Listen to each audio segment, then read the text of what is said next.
Pepe, ¿me permites una acotación a lo dicho? Por Cierto, favor. siempre y cuando la reducción con la que nadie esté en contra, pues se haga vulnerando la autonomía, cercenando la representatividad política o poniendo en riesgo los procesos que han sido probados y que permiten hoy una competencia equilibrada.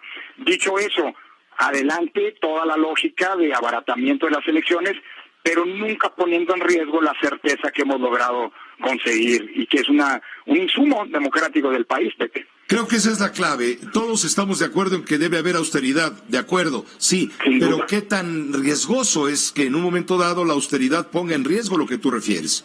Mira, déjame decírtelo, hoy creo que uno de los más claros en los foros de esta mañana que están llevándose a cabo en la Cámara de Diputados a propósito de la reforma electoral fue el diputado Pablo Gómez, así que lo cito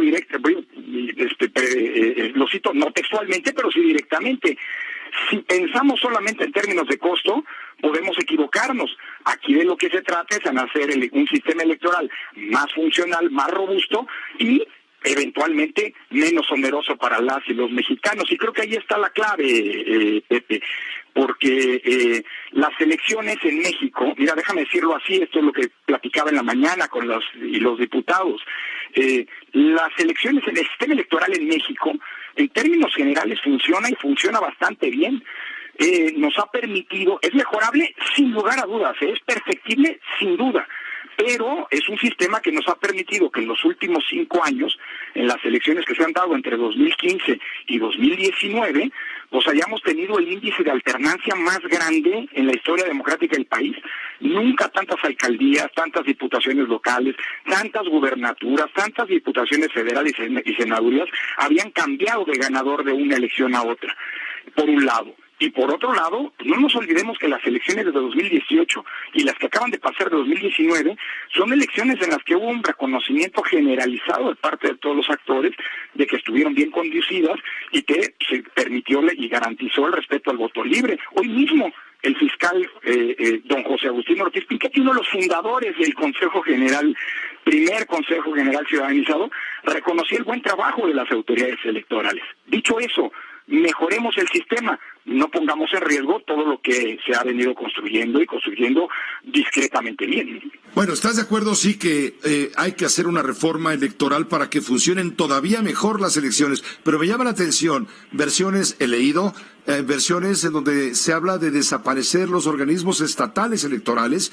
llamados OPLES, y que sea el INE el que se encargue de todo. Pero eso sí, el INE con menos presupuesto y con menos consejeros ciudadanos, en lugar de 11, 7. Mira, Pepe, yo te diría, lo de menos es cuántos consejeros ciudadanos hay. Eso es, digámoslo así, cuando el IFE pasó a INE, aumentó de 9 a 11 consejeros, entre otras cosas porque aumentaron las cargas de trabajo. Pero lo de menos es el número de consejeros del Consejo General, lo digo con mucha franqueza. El problema es pensar que el INE que hoy tenemos es capaz de organizar sin ningún tipo de cambio las tareas que hoy realiza, más aparte la de los OPLES, porque, y se dice, bueno, pues ya hicieron Puebla, ¿no?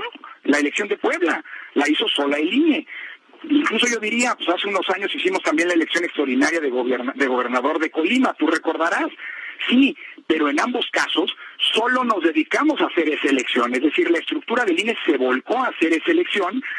Y hoy nuestra estructura no está suficientemente ni dotada legalmente ni pensada para sustituir al trabajo que hoy se realiza de manera compartida con los OPLES. Es decir, y en esto quiero ser enfático, el INE como está hoy no se puede hacer cargo del trabajo que hace y además del de los OPLES. Tendría que haber una refundación y es aquí donde yo me preocupo porque viendo algunas iniciativas, lo que se ha planteado, Pepe, es que no solamente se desaparezcan los OPLES, sino además que funcionarios que hoy el INE nombra a su interior, como por ejemplo son los consejeros de los consejos locales del INE, hay un consejo local en cada estado que nombra el Consejo General, se está planteando que los nombre la Cámara de Diputados, y es ahí donde se encienden las alertas, porque esto implicaría una intromisión indebida de un poder político y una captura del órgano electoral vulnerando su autonomía. Y eso es justamente lo que yo digo,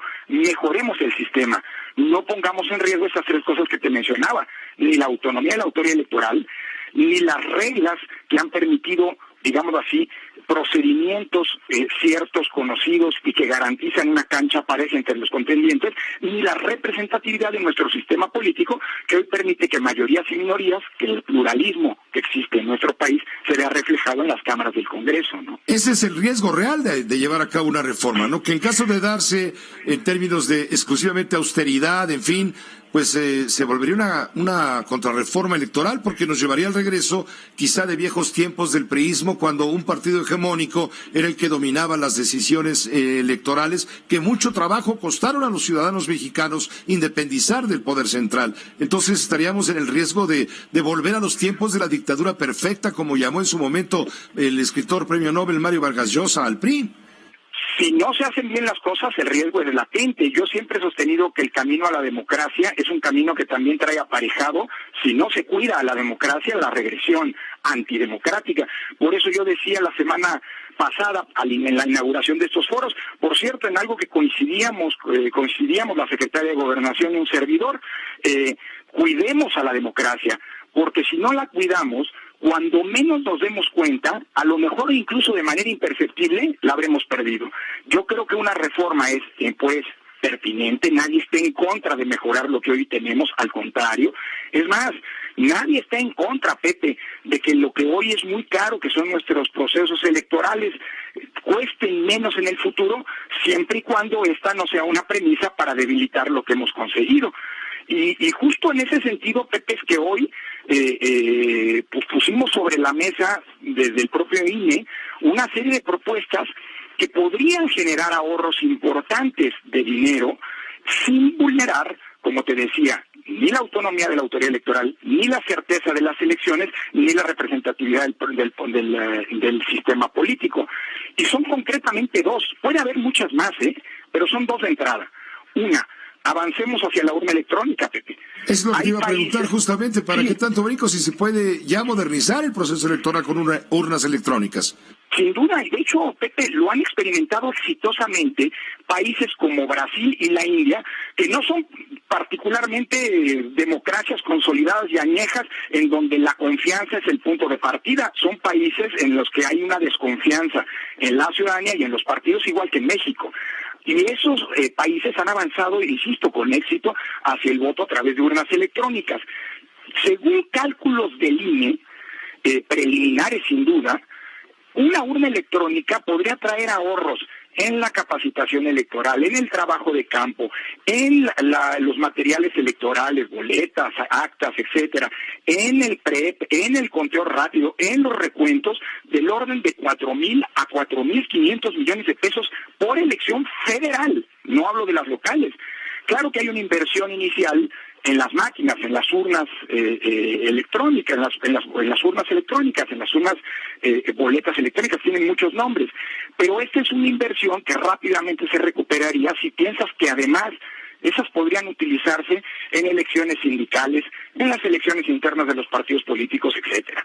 Eso es solamente una propuesta. Hay otra que pusimos sobre la mesa, si me permites, Pepe, que es... Sí, ¿cuál es la otra? Exacto. El dinero que hoy se le da a los partidos en el ámbito estatal y que creció de manera desmesurada con la reforma de 2014, todo el mundo sabe que a los partidos se les dan cerca de 4,000 millones de pesos de financiamiento federal, pero pocos saben que los partidos reciben otros 4,000 en la vía del financiamiento local. Ese financiamiento se calcula, así lo dice la ley general de partidos políticos, multiplicando el número de electores en cada entidad por un porcentaje de la UMA, de la unidad de medida, que es el 65%. Bueno, si cambiáramos ese 65% por un 30%, es decir, apenas abajo de la mitad, sin asfixiar a los partidos, a las estructuras partidistas en los estados, podría generar recursos del orden de 2,500 millones de pesos. Entre estas dos cosas, ya estamos hablando de 7,000 millones de pesos, Pepe. Si ese es el propósito, pues avancemos en una discusión ordenada, seria, sin prejuicios, que sin lastimar, vuelvo a insistir en esos tres temas, querido Pepe, ni la autonomía de las autoridades electorales, ni la certeza de los procedimientos y las garantías de una contienda equitativa, ni la representación de la pluralidad política, podríamos avanzar generando economías y permitiendo que el dinero se destine a atender los principales problemas nacionales, que hoy ya no son las elecciones. Tú lo decías muy bien hace un momento. Hace 30 años, a veces se olvida, el principal problema de México eran las elecciones. Hoy ya no lo son. Hoy los problemas existen y son graves, pero están en otro lado. Urnas electrónicas, oye, por cierto, regreso un momentito nada más. Urnas electrónicas hasta para las consultas populares, ¿no? Claro, no, para cualquier procedimiento de participación ciudadana, para presupuestos participativos, plebiscitos locales, etcétera, etcétera.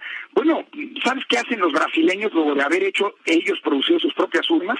Hasta las rentan a otros países, o sea, las dan en préstamo, las rentan, etcétera. Es decir, es una inversión tecnológica que vale la pena.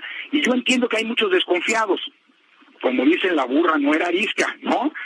Pero el punto es que hoy en México, en las elecciones, tenemos sistemas electrónicos de un altísimo nivel de confianza y de blindaje, como por ejemplo el PREP. Ya nadie duda del PREP. Bueno, el PREP es un sistema informático. ¿Por qué no aprovechamos esa capacidad, esa experiencia técnica y avanzamos pues a algo que sin duda marcaría un antes y un después en términos de costo en las elecciones, pero además en términos de rapidez de resultados, sin afectar certidumbre, y bueno, pues por supuesto, que además, como mencionas, podría utilizarse para muchísimas otras cosas aparte de las elecciones federales y locales, ¿no?